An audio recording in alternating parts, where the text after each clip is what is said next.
मंगल भवन अमंगल हारी। प्रिय भक्तों, प्रेम से बोलो सियावर रामचंद्र की जय, पवन सुत हनुमान की जय। पिछले एपिसोड में भक्तों आप लोगों ने परशुराम और लक्ष्मण संवाद सुना, वही कथा आज भी आगे प्रसंग उसी का है। आज के प्रसंग में परशुराम जी और लक्ष्मण जी के संवाद की कथा एवं श्री राम जी द्वारा लक्ष्मण को शांत करना और परशुराम जी से बात करने का प्रसंग है। और ये प्रसंग बहुत ही अति उत्तम है, आप लोग सुने मन लगा करके। मंगल भवनय मंगल हारी, द्रवहु सो दशरथ अजिर बिहारी।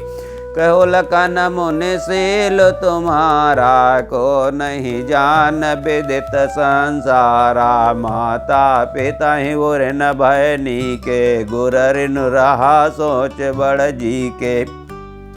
लक्ष्मण जी ने कहा कि हे मुनि, आपके शील को कौन नहीं जानता। ये संसार है वो संसार भर में प्रसिद्ध है। आप माता पिता से तो अच्छी तरह ऋण हो ही गए, अब गुरु का ऋण रहा जिसका जी में बड़ा सोच लगा है। सो जनु हम रहे माते काड़ा, दिन चल गए ब्याज बड़ बाड़ा। अब जानी ब्योहरियाली, तुरत देव मैं थैली कोली।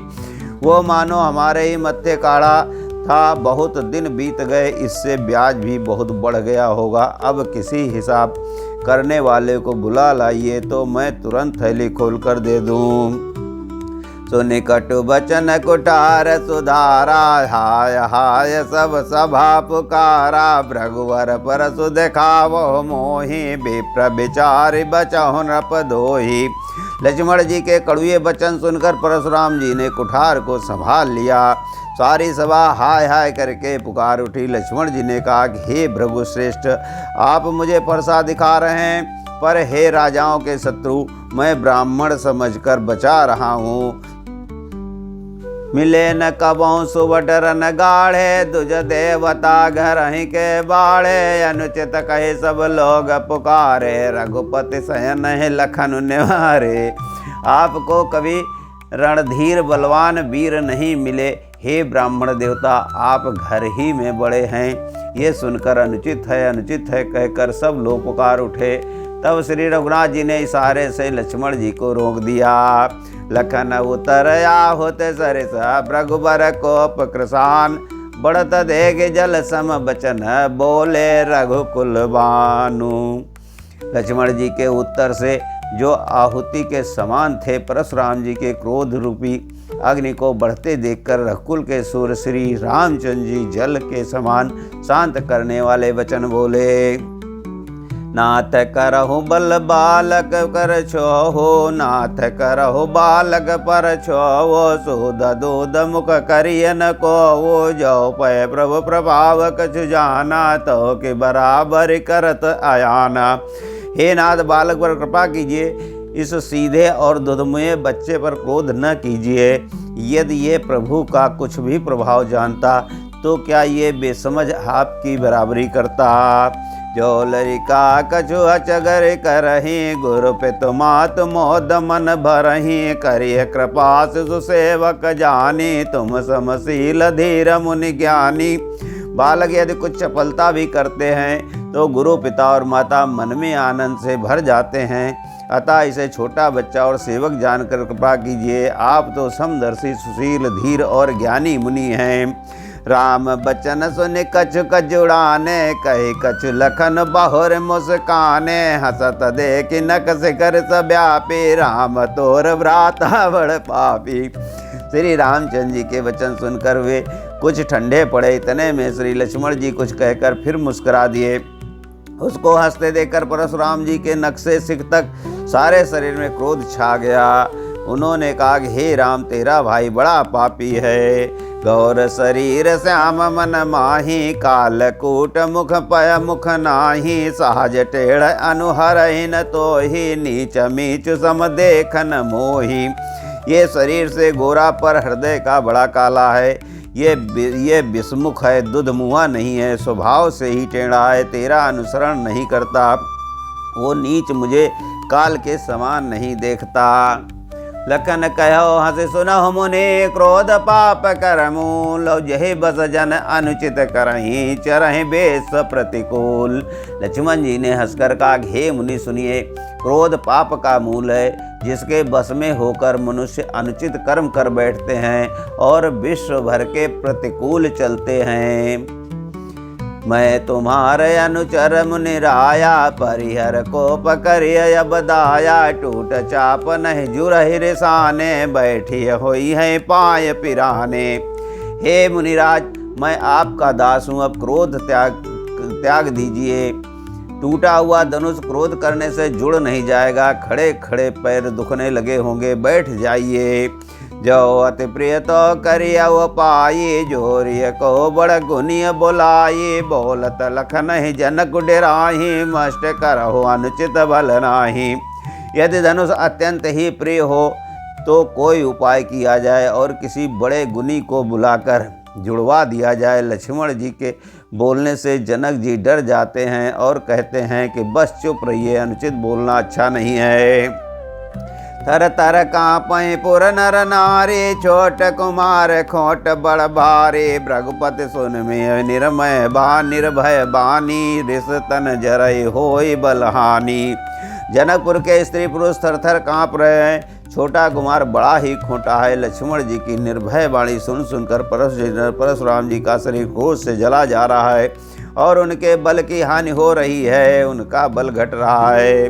बोले राम ही दे निहोरा, बचो बिचारे बांधो लग तोरा, मन मलिन तन सुंदर कैसे, विष रस भरा कनक घट जैसे। श्री रामचंद्र जी पर एहसान जानकर परशुराम जी बोले, तेरा छोटा भाई समझकर मैं इसे बचा रहा हूँ। ये मन का मैला और शरीर का कैसा सुंदर है, जैसे विष के रस में भरा हुआ सोने का घड़ा हो। सुनि लक्ष्मण भी हंसे, बहुरे नयन तरे रे राम, गुरु समीप गवने पहुँच कुचे परिहर बानी बाम। ये सुनकर लक्ष्मण जी फिर हंसे। तब श्री रामचंद्र जी ने तिरछी नज़र से उनकी ओर देखा, जिससे लक्ष्मण जी सकुचाकर विपरीत बोलना छोड़कर गुरु जी के पास चले गए। अति विनीत मृदु शीतल बानी, बोले राम जोरे जुग पानी, सुनहु नाथ तुम सहज सुजाना, बालक बचन करिय नहीं जाना। श्री रामचंद्र जी ने दोनों हाथ जोड़कर अत्यंत विनय के साथ कोमल और शीतल वाणी बोले, हे नाथ सुनिए, आप तो स्वभाव से ही सुजान है, आप बालक के वचन पर कान न दीजिए, उसे सुना कर दीजिए। बर रहे बालक एक स्वभाव होए, नैन संत विदोष का होते ही नाही, कछु काज बिगाड़ा अपराधी मैं नाथ तुम्हारा। बर्रे और बालक का एक स्वभाव होता है, संत जन ने कभी दोष नहीं लगाते, फिर उसने तो कुछ काम भी नहीं बिगाड़ा है। हे नाथ, आपका अपराधी तो मैं हूँ। कृपा कोप बंद बंदौ गोसाई, मोह पर करिय दास की नाई, कहिय बेग जहि बिदिर जाए, मुनि नायक सोई करौ उपाय। अतः हे स्वामी, कृपा क्रोध और बध और बंधन जो कुछ करना है दास की तरह मुझ पर कीजिए, जिस प्रकार से शीघ्र आपका क्रोध दूर हो। हे मुनिराज, बताइए मैं वही उपाय करूं। का मुनि राम जाय रिस कैसे, अजहु अनुज तब चितहु अनैसे, यही के कंटक कुठार न दीना, तो मैं काह को पकड़ दीना। मुनि ने कहा, हे राम, क्रोध कैसे जाए, अब भी तेरा छोटा भाई टेढ़ा ही ताक रहा है, इसकी गर्दन पर मैंने कुठार न चलाया तो क्रोध करके किया ही क्या। गर्भ श्रमहि अवनिप रमनी, सुनि कुठार गति घोर, परसु अचत देखऊं जियत बैरी भूप किशोर। मेरे जिस कुठार की घोर करनी सुनकर राजाओं की स्त्रियों के गर्भ गिर पड़ते हैं, उसी फरसे के रहते मैं इस शत्रु राजपुत्र को जीवित देख रहा हूँ।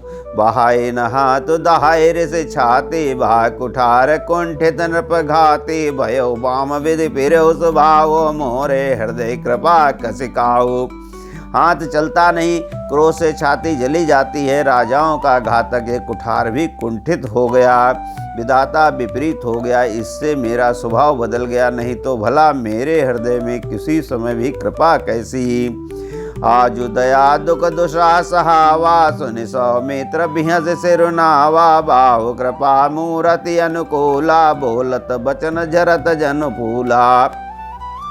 आज दया मुझे ये दुख सहा रही है। ये सुनकर लक्ष्मण जी ने मुस्कुराकर सिर नवाया और कहा कि आपकी कृपा रूपी वायु भी आपकी मूर्ति के अनुकूल ही है। वचन बोलते हैं मानो फूल झड़ रहे हैं। जो पै कृपा जरे मुनि गाता, क्रोध भय तनु राखे विधाता, देखो जनक हटि बालक एहु, कीन चाहत जड़ जमपुर गेहु।